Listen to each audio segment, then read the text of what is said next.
If you ever find a coin for the death wish well, you should never take it.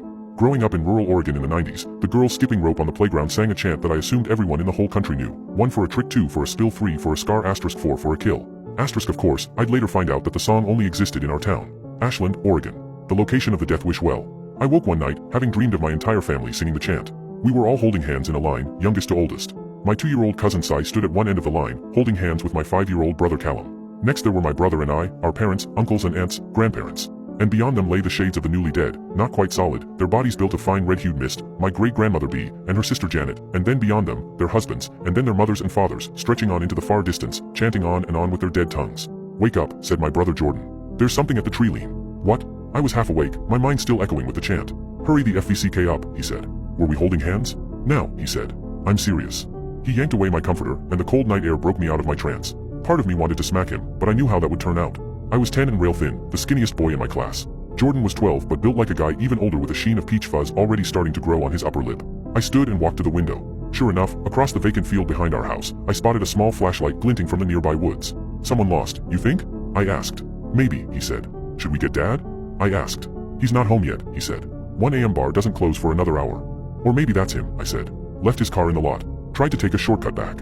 We watched the light as we spoke. Whoever it was had reached the field now and was walking toward our house, weaving chaotically. It definitely looked like our dad on some of his worst nights. "Should we go get him?" I asked. "He could hurt himself." Jordan shrugged. "He'd deserve it. Fuck it. I'm not going out in the cold for him." "So why'd you wake me up then?" I asked. "In case it's not Dad," he said, and a little chill went through me. "You were asleep half an hour ago, but I wasn't. I heard something. Sounded like gunshots. Maybe like 10 in all." "Hunters?" I asked. "No hunter is gonna unload 10 rounds on some buck. Or just trees breaking in the wind," I guessed, but Jordan shook his head. There had always been rumors of people meeting in the forest. Hunters, sure. But sometimes kids told stories about a coven of witches. Or sometimes a cult of the town fathers, out in the full moon, crafting circles and runes out of dog blood. "It's got to be Dad," I said, unsure. Jordan started putting on his jeans and gestured for me to do the same. "Let's go find out," he said. "But if it's him and he's in a hitting mood, I'm not getting near him."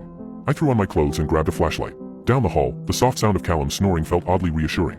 Part of me wanted to crawl into bed with him and go back to sleep like we had when we were both littler. "Hey, face, come on," said Jordan, and I followed him downstairs. Jordan led the way, sliding open the glass door to the back porch. It was mid-November, not cold enough to frost overnight yet, but the night air had a chill that made me reconsider going outside. I was about to say something, maybe call the whole thing off, when we heard a groan in the distance. "Was that?" I asked, but Jordan put his finger to his lips. "That's not Dad," he whispered. The figure was a bit closer now, maybe 500 feet away.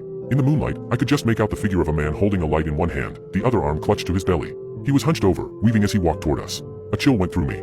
Everything in me wanted to run back inside and shut the door. "Come on," Jordan said, and despite my better instincts, I followed.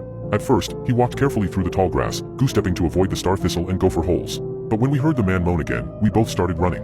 We reached him a few seconds later. At first, blinded by his flashlight, I didn't recognize him.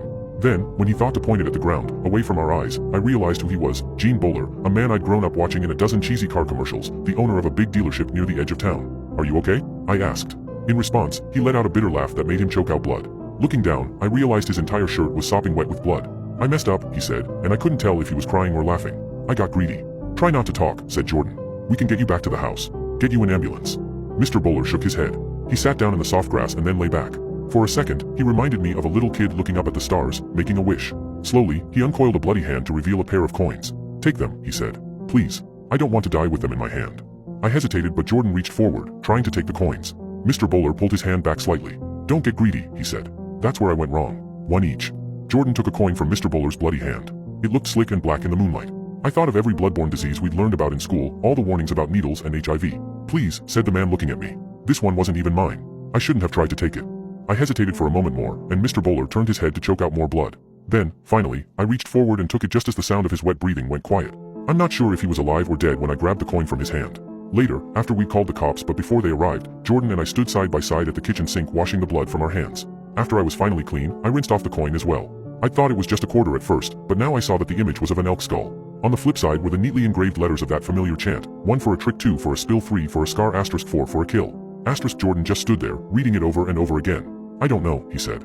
"But when the cops get here, don't say shit. Not to them, not to Dad, or to anyone else, I'm serious. This stays between us."